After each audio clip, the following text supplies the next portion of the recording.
Votre question est très bien parce qu'elle donne la réponse. Ça n'est possible, je dirais, que si on peut respecter l'anonymat et la confidentialité. Aujourd'hui, les expériences qui ont été conduites montrent deux choses. D'une part, nous laissons beaucoup de traces informatiques. Nous laissons beaucoup d'informations qui peuvent être très précieuses pour retrouver les contacts un peu proches que nous avons eus.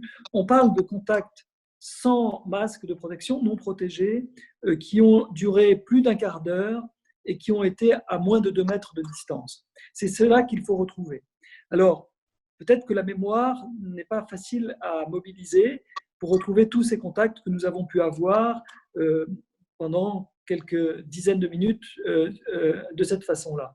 Alors, peut-être, en effet, les objets informatiques peuvent nous aider. Cela a été fait en particulier en Corée du Sud ou à Singapour.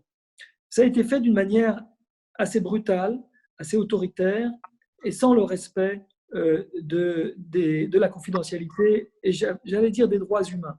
On est dans des démocraties, mais qui sont des démocraties autoritaires. On n'est pas en Europe. En Europe, c'est inacceptable. On ne peut pas l'accepter parce que c'est notre culture. La fin ne justifie pas tous les moyens. Certes, le Covid est une maladie dangereuse, mais d'abord, je suis un citoyen européen, je suis formé d'une culture qui remonte à des siècles, qui a construit les droits de l'homme et qui ne sont pas négociables. Et on ne va pas perdre notre âme parce qu'on est face à la pandémie du coronavirus. Par ailleurs, il y a le RGPD, le règlement général pour la protection des données, qui s'applique à tous les Européens au jour d'aujourd'hui, à ma connaissance. Il n'y a pas de règles dérogatoires. Et nous l'avons signé dans tous les États européens, y compris les Suisses l'ont signé et y adhèrent. Il y a des lois, la France a la loi informatique et liberté, j'imagine que l'Espagne a aussi des lois de protection qui sont exactement dans la même philosophie. Ne perdons pas de cap. Le cap, c'est les droits de l'homme d'abord et avant tout. Notre santé est très importante, mais quelque part, elle doit passer après les droits de l'homme. Et la dernière chose que je voulais dire, c'est qu'il y a des équipes qui peuvent travailler pour faire en sorte que les applications soient très respectueuses de l'anonymat et de la confidentialité des données. Mais pour cela, on doit avoir des garanties absolues. Tout cela doit ne reposer que sur le volontariat. Je pense qu'il est hors de question que des lois exigent que nous ayons à activer des Bluetooth sur nos smartphones pour permettre ce traçage. C'est très bien si on accepte de le faire, mais il faut laisser la liberté aux personnes qui le refuseraient de ne pas le faire. Je pense qu'il est clair qu'on laissera passer par rapport peut-être à nos amis singapouriens ou de Corée du Sud, on laissera passer des porteurs de virus qui iront contaminer la population. Il faut l'assumer. L'objectif de tout cela est d'éviter l'engorgement des hôpitaux.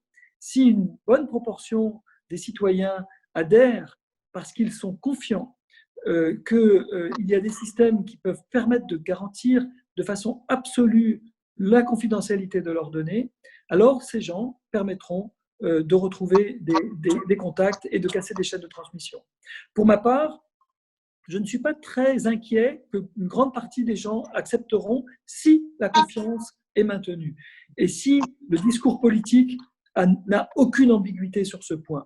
Je ne suis pas inquiet parce que si moi je suis porteur du virus un jour, détecté comme tel, et qu'on me dit « est-ce que vous voulez partager les données de votre smartphone, de vos cartes de crédit, pour qu'on puisse vérifier s'il y a des gens avec lesquels vous avez été en contact et que vous auriez pu mettre en danger ?» Je me dirais « mon Dieu, mais c'est peut-être mes proches, c'est peut-être mes amis, je veux tout faire pour que, et même si je ne les connais pas, je voudrais tout faire pour que ces gens ne soient pas en danger, qu'ils ne mettent pas en danger d'autres personnes, qu'ils puissent être pris en charge médicalement le plus tôt possible si jamais ils ont des symptômes. Et donc, oui, je donnerai toutes mes traces très volontiers.